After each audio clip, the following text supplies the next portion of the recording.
অনেকক্ষণ হলো গোসাঘরে প্রবেশ করে আছি, তবে কি আমাকে নিয়ে যাওয়ার জন্য কেউ আসবে না? না না না না, আমি গোসাঘর থেকে যদি বের হয়ে যাই আমি ওই সুন্দরীকে কাছে পাবো না। তাই কিছুক্ষণ অপেক্ষা করে দেখি না কেন আমাকে নিয়ে যাওয়ার জন্য এই গোসাঘরে কেউ আসে কি না।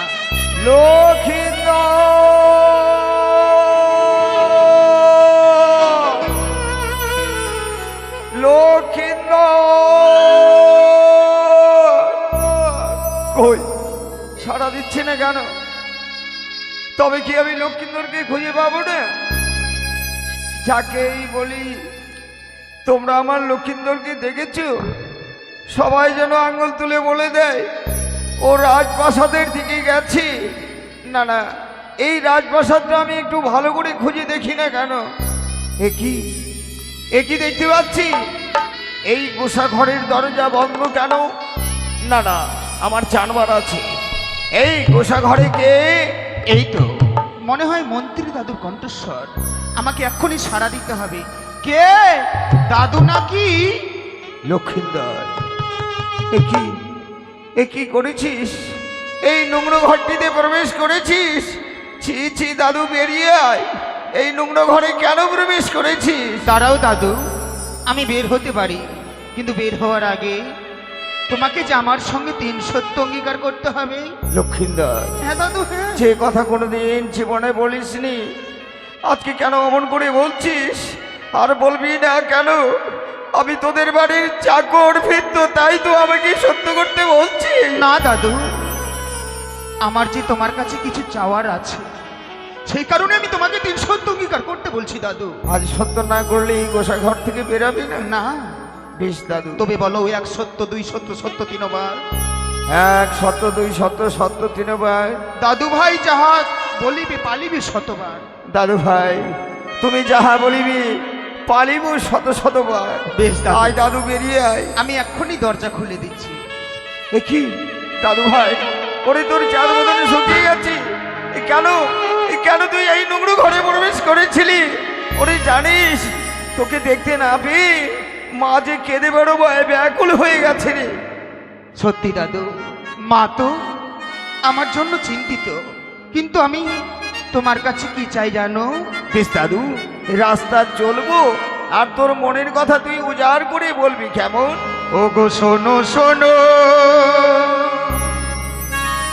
ও গো দাদু,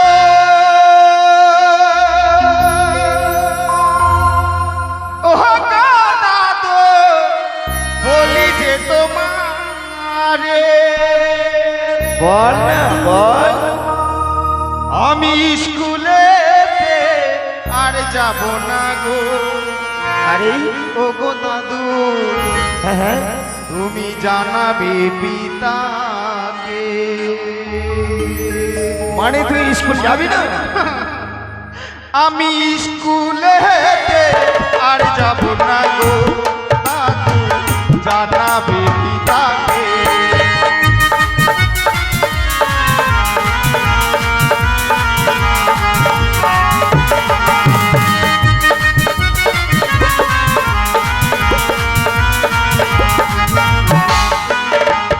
ও গো শোনো শোনো, ও গো দাদু, ও গো দাদু, বলি যে তোমারে স্কুলে আর যাব না গো দাদু, জানাবে পিতাকে।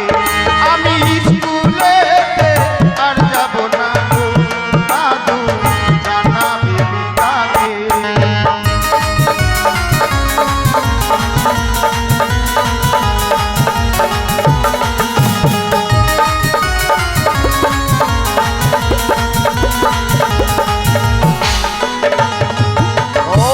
বুঝেছি, স্কুল তুই কেন যাবি না?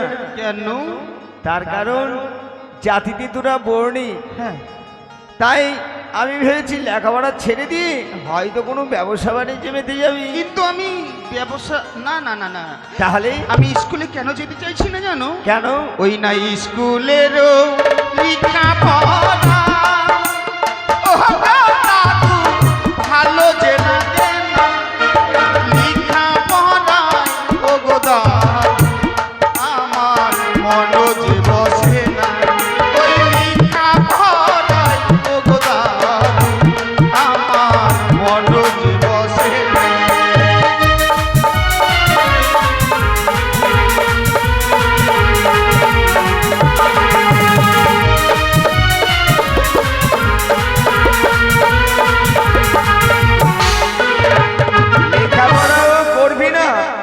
ব্যবসা বাণিজ্য করবি না, তাহলে কি করতে চাস?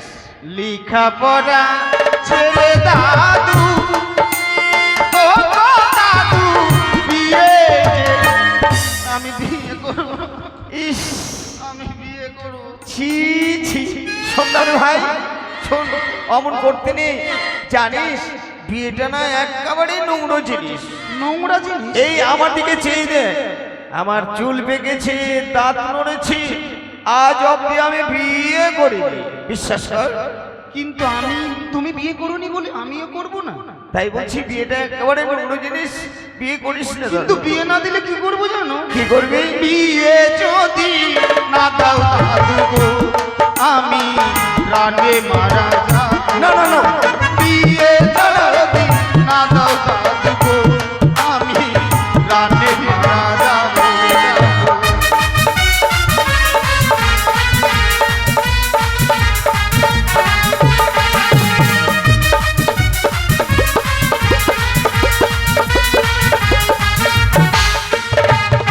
দাদু দাদু বলো। বিয়েটা বললেই তো আর বিয়ে হবে না।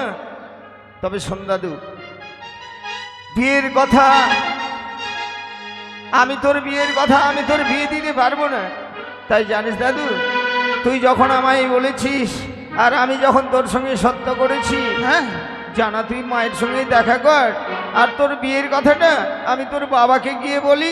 সত্যি দাদু, হ্যাঁ। এই মুহূর্তে ছুটে যাও পিতার কাছে, পিতাকে বলে 1 সপ্তাহের মধ্যে আমার বিয়ের ব্যবস্থা করো। আর ততক্ষণে আমি যাই মায়ের সঙ্গে দেখাটুকু করে আসি। বেশ, যার মুখ থেকে এখনো দুধের গন্ধ যায়নি, সে নাকি বিয়ে বলে উন্মাদ হয়ে গেছে। না না, এই সংবাদ আমি আর গোপন করে রাখবো না। এই সংবাদ আমি চাঁদকে জানিয়ে দিই।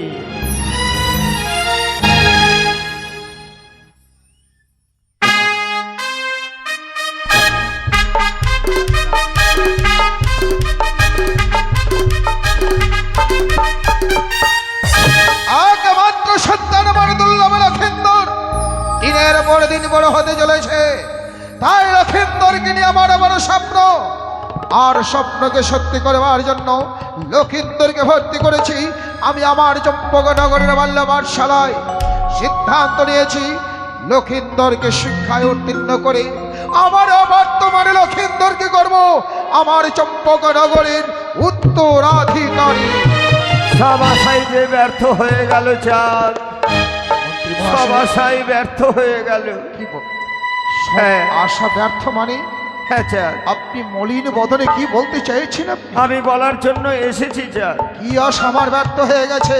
জানো চাঁদ, আমি লক্ষিন্দরকে পাঠশালায় ভর্তি করে দিয়েছিলাম, আর এও কথা বলেছিলাম, ওরে লক্ষিন্দর, এই পাঠশালা ছুটির পরেই আমি তোকে পথে মাঝে এগাতে আসবো।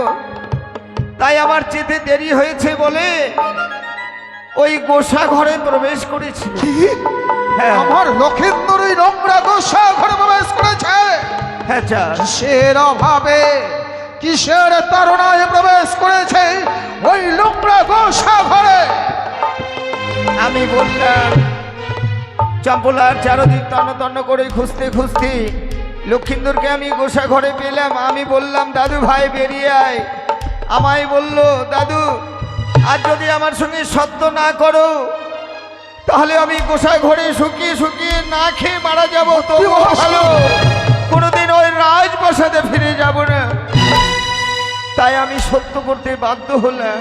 সত্য করে কি বলল লক্ষিন্দর? গোসা ঘরের দরজা খুলে আমায় কি বললো জানো চাঁদ? আমায় বলল, দাদু আমার বিয়ে দাও, আমি বিয়ে ছাড়া বাঁচতে পারবো না, আমার বিয়ে দাও। আমার লক্ষিন্দরে বিবাহ করতে চায়, আচ্ছা, আর সেই কথা আমায় বিশ্বাস করতে হবে। বিশ্বাস বিশ্বাস করো চাঁদ, আমি জীবনে কোনোদিন মিথ্যে কথা বলিনি, আজও বলছি না।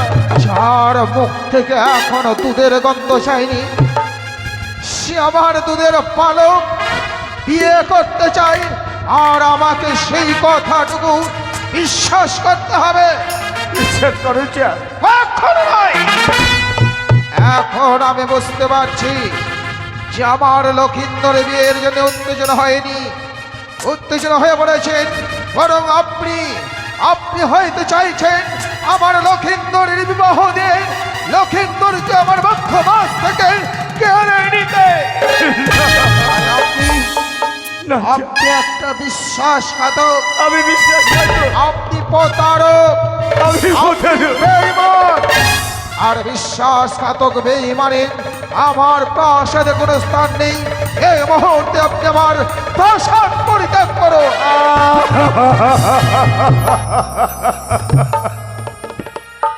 চাঁদ, আজ সত্যি কথাটা বলতে এসে আজ আমায় রাজপ্রাসাদ থেকে বের করে দিচ্ছ। আমি মিথ্যাবাদী, আমি প্রতারক। কিন্তু জানো চাঁদ, একদিন তোমার পিতা এহ লোক থেকে পরলোকের এই করার আগে তোমার ওই কচিন নরমা হাত দুটি আমার হাতে তুলে দিয়েছিল আর বলেছিল, ওগো কাকু, আমার এই চাঁদকে মানুষের মতো মানুষ করে তুলো। তাই তোমার এই দুঃখে সুখের সংসারে থেকে আজ পর্যন্ত আমি কোনো সংসার করিনি। আর যখন তুমি আমায় চলে যেতে বলছো, আমি চলে যাব। যেই দিকে তুই নয়ন যাবে আমি সেই দিকে চলে যাব। আমি চলে যাব। দাঁড়ান মন্ত্রী মহাশয়, দাঁড়ান। চলেই তো যাবে, যাওয়ার সময় একটা কথা বলে জানতো মন্ত্রী মহাশয়, কোন অবুধ সন্তান পিতামাতার বক্ষ মাঝে যদি লাথি মারে, তাহলে কি পিতামাতা ওই সন্তানকে ছুঁড়ে ফেলে দিতে পারে? মনে করুন না, মনে করুন আপনি বয়োজ্যেষ্ঠ, আপনি আমার পিতৃ সম, করেছি বড় ভুল, তাই বলে কি আপনি আমায় ক্ষমা করতে পারেন না মন্ত্রী মহাশয়? পায়ে নয়, তুমি আমার বুকে এসেছো। আমি তোমাকে অনেক আগেই ক্ষমা করে দিয়েছি। মন্ত্রী মহাশয়, হ্যাঁ, লক্ষিন্দরের বিয়ের কথা শোনার সঙ্গে সঙ্গে বড় উত্তেজনা হয়ে পড়েছিল। আমি কেন জানি, লক্ষিন্দরে আমার বয়স নবীন, প্রত্যেকটা দিন লক্ষিন্দর পাঠশালায় যেতে আসতো। একদিন লক্ষিন্দর বলে, অগ্রপিতা, আর আমি পাঠশালায় যাব না। আমি জিজ্ঞাসা করেছিলাম তাকে, কেন রে পুত্র? সবে তোমার শিক্ষা অর্জনের সময়, আর এই সময় যদি তুমি পাঠশালায় না যাও, তুমি যে শিক্ষায় পারদর্শী হবে না পুত্র। লক্ষিন্দর বলেছিল, গো পিতা, পাঠশালা থেকে ফেরার পথে দুলালে ধাত্রী মা বক্ষ মাঝে ধরে শুধুমাত্র ডুকটা ডুকরে কাঁদে। জিজ্ঞাসা করলে দুলালে ধাত্রী মা কিছু বলে না। তখন এমন বলছিল, আমার লক্ষিন্দরের পিছু দুলালে ধাত্রী মার কিছু লালসা রয়েছে। আমি সবই জানি। আনয়ন করলাম প্রাসাদে, জিজ্ঞাসা করেছিলাম আমি দুলালে ধাত্রী মাকে, কিসের জন্য আমার সন্তানকে নিয়ে বক্ষ মাঝে ধরে কান্না করে? দুলালে ধাত্রী মা বলতে নারাজ,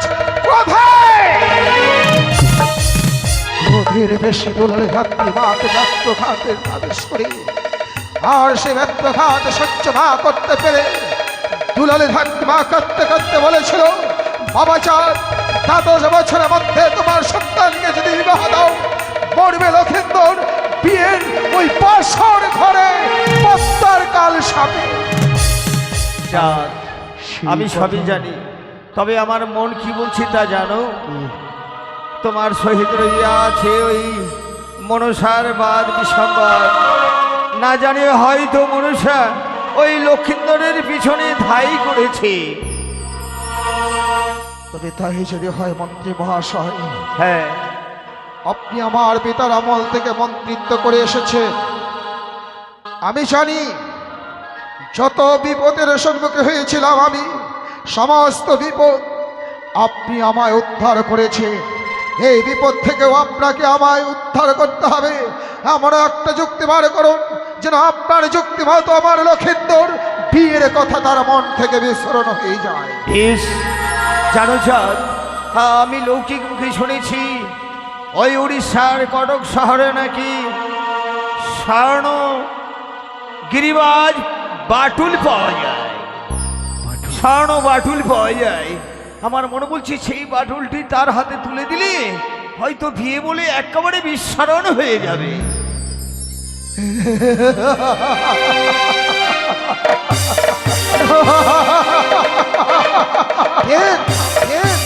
এতে যুক্তি দিয়েছেন মন্ত্রী মহাশয়। লক্ষিন্দর বয়সে নবীন, তার হাতে যদি খেলনার জিনিস তুলে দেওয়া যায় আর সেই বাটুল নিয়ে যদি খেলাধুলা করে, না জানি বাটুলের হাতে অনেক পাখি শিকার করতে পারবে, আর সেই পাখিদের মায়ায় যখন লক্ষিন্দর করবে বিয়ের কথা মন থেকে সে বিস্মরণ হয়ে যাবে। তবে তাই যদি হয়, আজ এই মুহূর্তে যাবেন সে উড়িষ্যার কটক শহর।